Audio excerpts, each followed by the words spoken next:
Hey, Jennifer Graham here. Wanted to go over some tips on how to know if you have sleep deprivation. 86% of Americans are not sleeping like they're supposed to be. They're either not able to fall asleep, they're not able to stay asleep, they're not getting the 7 to 9 hours of sleep that's recommended. You could be on the 7 hour side, you could be on the 9 hour side. It just depends on where you fall. Me personally, I fall closer to the 9 hour side. I don't I don't get 9 hours of sleep at night, but that's my optimal sleep amount. So I had to adjust my bedtime. I just skip out on some shows and go to bed early so I could wake up early. Now that it's summer, my husband still is on that sleep schedule, so we go to bed at the same time, but I don't necessarily wake up as early as I was, so I am getting more sleep. But um, if you're watching this, I am on the other side of sleep deprivation. I suffered through sleep deprivation for years, and the signs of it aren't always what you think they are. Just being sleepy all the time is not necessarily the only sign that you're sleep deprived. There are other clues that I'm going to talk about that will help you understand that you may, in fact, be sleep deprived. So, first one is regularity. Now, everyone has trouble going to sleep every now and then. Me, myself, I'm bipolar. So I have what's called manic nights, and they happen about once every 2 months. And it doesn't matter what I've done, what I've done through the day. It doesn't matter what time I got up in the morning. It doesn't matter how tired I am. I can't go to sleep until about 2 or 3 o'clock in the morning. And by then, my body hurts from laying so still, but I can't relax because my mind is going 100 miles an hour. And it's a part of my mental illness. I am medicated. I take my mental health very seriously, but it's part of my journey. So that doesn't have anything to do with sleep deprivation for me. If you uh, are depressed and it's unchecked, that can be a sign of that you, if you're not sleeping well, you could be sleep deprived because you're not taking care of your mental health. Um, there can be um, the period of occasional sleepless nights and groggy mornings. All of us go through that, and we may even experience these things during life transitions and stresses. Like my mom passed away a year ago, and my sleep was horrible because I was grieving my mom. Um, and there were many mornings I woke up at like 4 in the morning and couldn't go back to sleep. So I would get up and I would go into the living room and I would cry. Um, I was I was not sleep deprived, but those are just normal things that happen. But the regularity of how often are you not falling asleep and how often are you not staying asleep? That's a big red flag for if you're sleep deprived. It's how often is this happening to you? If it's happening more than 3 or 4 nights a week, is it every night? Do you go to bed? Do you toss and turn? Do you finally fall asleep only to hear a noise and wake up and then your mind starts racing again because you're worried about work and everything you have to do for the next day? I was there. I know exactly how you feel. And there is hope. There is hope and there is a solution for this. Okay, sleep debt. Everybody thinks that if you wake up early during the week, you can catch up on the weekends. It doesn't work that way. Um, you you don't have a sleep account that you pull your sleep from and you deposit sleep back in on the weekends and catch up. It doesn't work that way. Um, you um, you have to sleep. My daughter's in the background. You have to sleep regularly. You have to go to bed at the same time. And you have to wake up at the same time. So you are putting the stress of sleep, sorry, you're putting the stress of sleep on your, or you're not putting the stress of sleep on your body. You're being regular. So if you're not, if you're not playing around with sleep debt, if you're not waking up and having horrible sleep during the week, and then on the weekends you're trying to sleep in until noon, trying to catch up with sleep, then if you're doing that, that's a red flag for sleep deprivation. Okay. Mood. What's your mood like? Are you happy? I'm happy. I'm happy all the time. Rarely am I ever upset or mad, um, or in a bad mood. I do get mad, but in a bad mood, I'm never in a bad mood.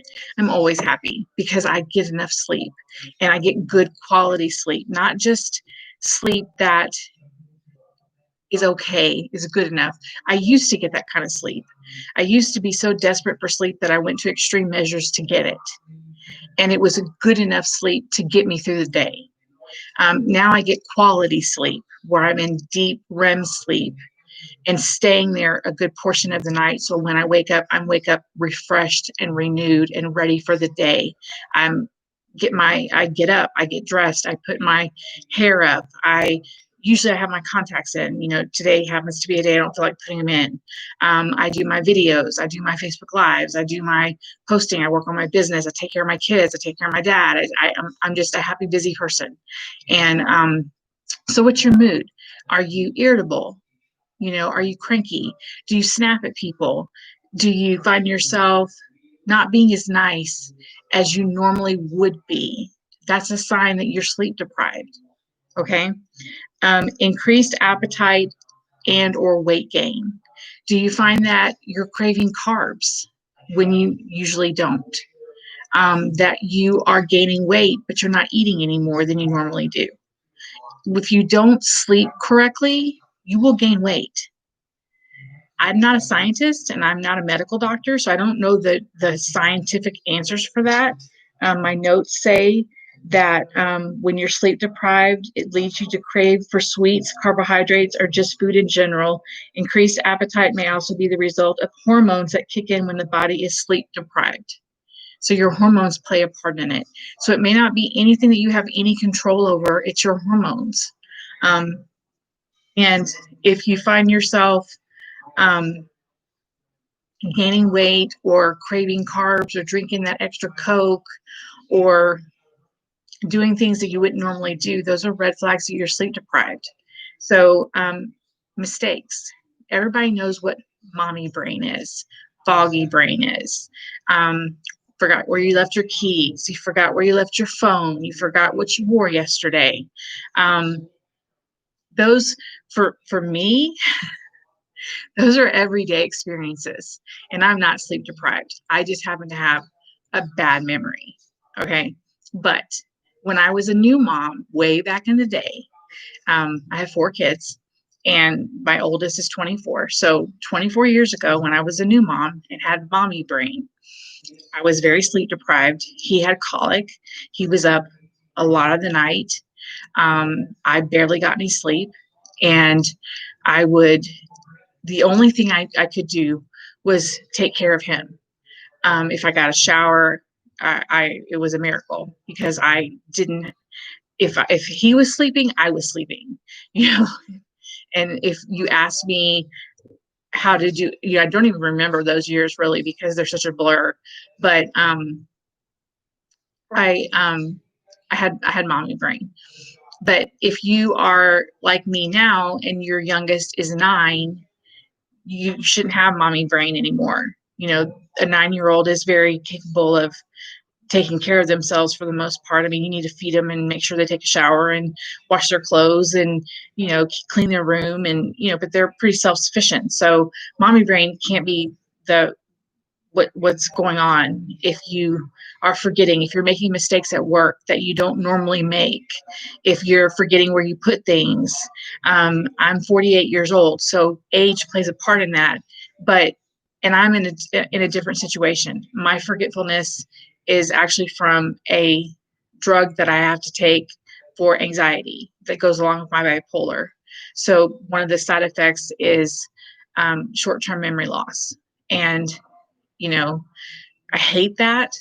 I hate pharmaceuticals, but I have to take them in order to survive. So the risks, the benefits outweigh the risks. So when my husband and I have a conversation and he says 2 weeks later, remember when I told you this? And I say, no, I'm being honest. And he still has a hard time going, you don't remember that? I'm like, I don't remember what I wore yesterday. And and that's the truth. I don't. If I really think about it, I might remember, but I just don't. So if you're in a normal place in your life and you are making mistakes that you wouldn't normally make, that's a red flag for sleep deprivation. Now, the last thing we're going to talk about is depression. And let me say it again. I am not a doctor. I am not a psychiatrist, but I am someone who has been diagnosed with depression before they diagnosed me with bipolar. When you have sleep deprivation, you can have depression. There's my daughter again. Depression is lots of things. It's not just feeling sad, it's loss of interest, it's being tired, it's, let me see. It says if you're feeling depressed and are having a hard time determining why, you might take a look at your sleep habits. So depression is feeling hopelessness, like nothing's going right for you. And maybe there's no reason you should feel that way. Maybe your life is really good, but you just are sad. And not something like when your mom passes away and you go through a period of depression. Not something that I'm not talking about that kind of depression. I'm talking about a depression that comes on and you feel sad and you lose interest in the fun things that you used to do. You don't want to go out. You don't want to go do anything. You're eating a bunch of carbs. You're out of control. You might want to take a look at your sleep habits. Those are all symptoms of sleep deprivation. If you're doing any of those things, then you may be sleep deprived. And there is a solution. I have a solution that works for me. I am on the other side of being a sleep deprived person. The weight is coming off. The habits have changed. I have done all these things that make my sleep experience 100 times better. And I will be more than happy to share them with you on the next page. So thank you for watching, and I will see you again.